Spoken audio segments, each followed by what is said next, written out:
conversation with Dave Locchead, who has spent 15 years in London, working in a corporate and startup environments in the midst of a frenetic pace of life. He became so frustrated that he could so easily pour hours into work and socializing and sport and get so distracted with that faith became secondary and time with God would become sporadic for many seasons. 8 years ago, he had a dream to create a digital resource that could help equip Christians who find themselves in a similar space. And David, it's really good to see you this morning. That looks like, is that West London there? Yeah, this is Putney Bridge. Great to have you with us, my friend, and really grateful to you for giving us some time in the other things you got on. But love to find out about streams. We had you on a monthly live conversation in August to find out about the launch. I think you just launched it a week before that. Love to find out about streams for those that haven't heard about it. We want to shout about it. We want to point people your way and to streams. But can you tell us what it is, what it's about, how people can find it and access it? So streams is an attempt for us to plug the back door of church. So much of is looking to attract Christians to come in, but I think a lot of my friends, a lot of my experience of faith has been that many folks are struggling more than we ever realize. And so we're trying to create a course that really helps Christians on their tougher days, so that the tougher days don't necessarily become weeks and months, and that we don't see folks sliding towards the exit door of church. And so we wanted to create a resource that will take away all the barriers and be in a place where folks are distracted on the busy days, on the days where we're looking for entertainment or meaning elsewhere, and not finding the time to actually engage with God, maybe not finding time to pray, not finding time to read our Bibles. What if we were to put something, a little snippet, a little thought starter, a little shot in the arm, to then allow the Spirit to move and God to sort of break into our day, crack the door open and let him have his way in our lives. And so, yeah, we launched back in August, and we spoke briefly after that, Matt. And it's been a joy really to see just the very beginnings of folks engaging with our content. We try and record short videos with a range of different speakers on a host of topics that really are meaningful and truthful, and hopefully, yeah, just really honest about the journey of faith, not making it too glossy, not sugarcoating it, but really explaining the journeys that folks have been on. So a lot of it's very story based. There's illustrations, there's theology in there, but we try and land something between 2 and 3 minutes and post it on social media platforms such as Instagram. TikTok is coming. We're also on YouTube. And the response has been really fascinating. I think our core audience is Christians who are on the fringe, Christians who are struggling a little bit. But we've seen really fascinating 2 other audiences embrace what we're doing. Those who are thriving, Christians who are doing really well, but also those who don't have any faith. I think the way we try and make the content is sufficiently accessible, but also meaningful, that it can work for both of those audiences, either side. But we keep being focused on trying to create something that is a boost and a benefit to our core audience, which is those on the fringe. It's brilliant stuff, David. And just love to find out if you can give us in the chat a thumbs up, just to make sure that you're hearing this okay, and that we're all streaming well. So look, Dave, love to find out a bit about entrepreneurship. I mean, you've been involved in startup environments. You've been involved in setting up various businesses. Streams is a thing that you know that you've recently set up, and I know that there'll be people watching this that, you know, over the last few years, I'm just convinced that the change in pace will have uncovered a passion for something that maybe it's been buried in the busyness, but the change of pace enabled people to respond to that, and maybe people are stepping out in new ways. We've seen that in the stats. People have been setting up businesses, people have been setting up projects, and you've been working and living in that environment in you know, setting up new projects, and are again in that place with streams. And just wondered, what is it what is it about that that's different to regular regular work in terms of pioneering new ground, because it comes with challenges? What is it about it though that you enjoy? There's something that you're passionate about. That's a great question. I think often the grass is always greener on both sides. It feels like when you're doing a startup project, the safety of land, the safety of a regular income or a regular job can be much more enticing. And likewise, I found in seasons where I had regular safe work, the dream of the excitement, the project, what's on your heart feels so much more enticing. So that's what I'd say is I think we've got to be really clear how we're wired and what God's calling us to do, because starting project is not for the faint-hearted. I think it takes a relentless energy and determination to create something from nothing. I think it takes a lot of commitment to working with vast number of different stakeholders and people and fundraisers and refining concept time and time again. But ultimately, if it's something that is really within you, that you feel the world needs and that God's calling you towards, then I think it's irresistible. And I think the downside of risk and long unpredictable hours and travel or whatever fade into insignificance in light of knowing that you're in this space where God wants you to be. There's we've talked about this a number of times in various conversations we had over the last couple of days, and people starting up new ideas, or someone writing a new track and then releasing it for the first time. There's a certain amount of trepidation or courage that it requires to step out in a way. There's something that has almost been secret. It's been something that God's been speaking to you personally about, in this vision for streams. I wondered, what was it like that first time that you shared it with a friend or someone else? How did that go? Yeah, I think the time you share something that's really precious and within your heart, it's vulnerable. I think there's also an uncertainty as to how to communicate it. I think every time you communicate it, you refine it slightly and you get a little bit more comfortable.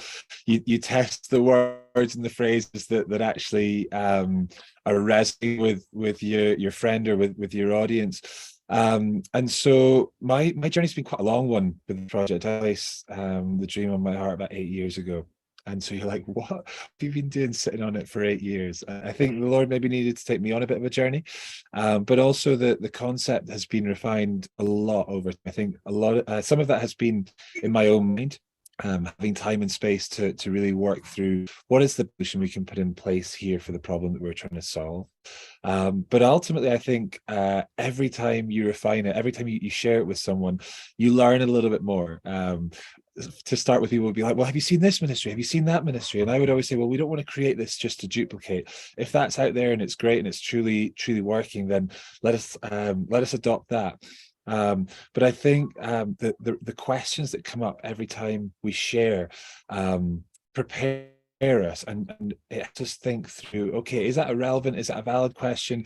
Is that something I need to tweak in my model and design? Is this something that ultimately is too hard, or is this something, no, this is needed and I want to help you and I want to open up my network or my resources? And so I think being resilient, not taking the first few answers when they're negative and thinking, right, this is hopeless, but asking a wide range of people, not just friends and family. I think our friends and family are often nodding dogs. They want us to succeed and they're like, oh, this is great, this is brilliant.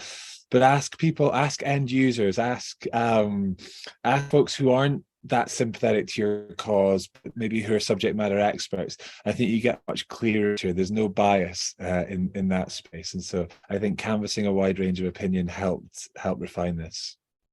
You've been operating in the commercial and retail space, and now you're in the non-profit space. Are there things that translate across both sectors, and what are you learning? What's different in the charity sector compared to where you have been? Yeah, good question. I think there's lots of similarities. It's my first time really working in the charity sector, and I think fundraising becomes hugely important. But then that was also really key in the early years of the sunglasses business that we were growing. Depending on what the mission of your organization is, I think funding is always crucial. And I think people are so consistent. That's such an element. Managing people, asking favors, asking people to help, asking, working with people. That's consistent. So I think it's a vastly different context, but a lot of the challenges are actually similar. Getting an idea or a business or a product from being just in your head and in your lap to something that people are aware of, or maybe talking about and sharing on your behalf. I think take careful planning. What are the elements that are going to excite people? What's different about our idea? So I don't see them as being terribly different. I think the outcome, the mission certainly changes, but there's thankfully a lot of overlap. It's not been as steep a learning curve as it might have been if everything was fresh and new. Starting anything new or leading anything requires team and amazing people around you. And just interested to see how you've approached the different business in the retail space. You had a team of people around you that founded it together. Has that been similar for Streams? And if not, how have you approached it? Yeah, good question. No, this time, instead of having 3 co-founders, I've been on the project alone, in a sense of, and I think there's comfort in numbers, strength in numbers, but sometimes there's a dilution of vision when multiple voices are in the mix. I think what I've tried to do this time is put the right people around in terms of advisory boards, and in terms of, we've got a theological sign-off panel and we've got different team members, but it's a slightly different experience this time, leading solo. I think I've got a little note on my phone, which is sort of just kind words or phrases that people have shared about what we're doing. And in the tougher days when you're on your own and it's a slog, I think it's helpful to come back. I've got screenshots and I've got a little excerpts of little mini wins and encouragements. And I think we've got to take those on the tougher days, because it's not all downhill. I think there's a lot of climbing that has to be done. And the more you can remind yourself of those encouragements that you are on the right track, that's certainly been a big help for me.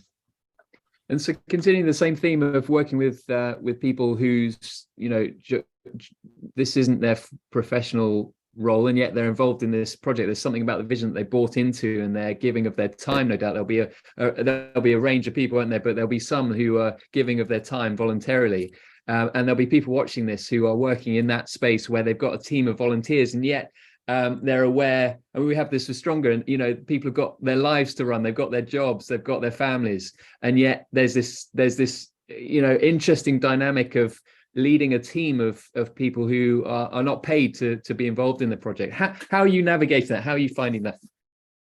It's a great question. I think folks love to be involved in something that they are passionate about and that they're excited about. And the financial, the remuneration side is important in some angles. I think it's wise to work out who needs to be financially motivated and incentivized, and work out those who actually have the time and the scope and the bandwidth to be involved without financial benefit or gain. And so I think it's a constant envisioning exercise, both with our team and with our board.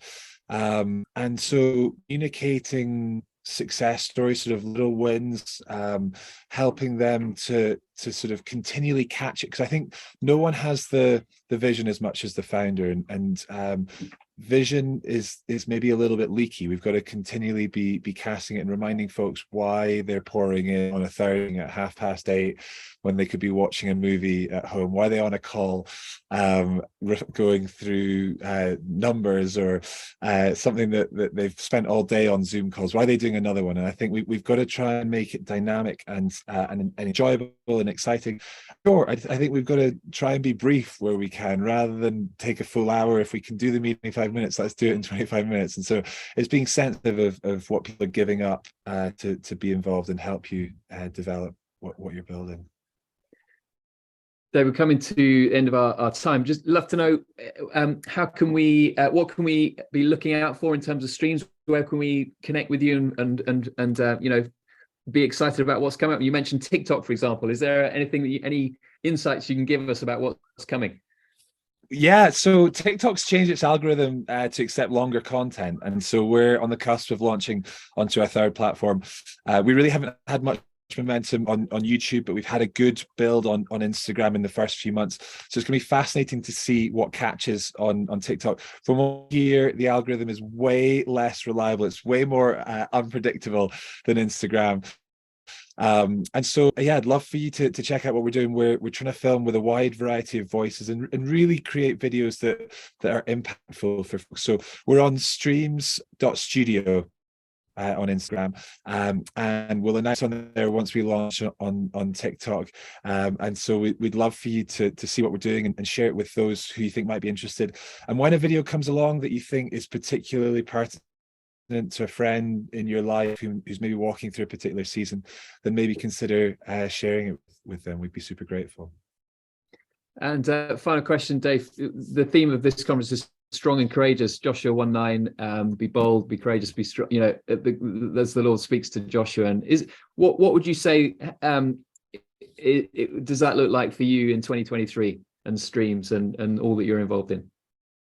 So I had a friend who worked at Google to me recently, what we've created at Streams is good. It's helpful and it's good, but don't rest on your laurels and be satisfied that there's a few thousand views on a video.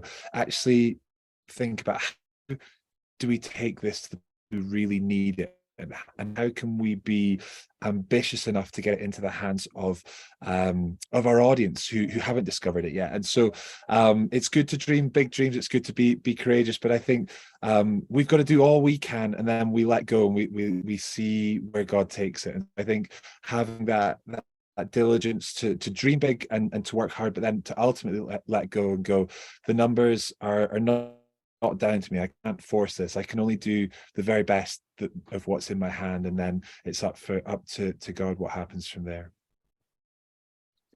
Dave, I'm personally really excited about what you're doing and streams, and it's really wonderful what you're already creating and producing. And I'd love to, everyone who's watching this, do follow streams and be aware of more and more resources that they're releasing. But really exciting. We're praying for you. God bless you, David.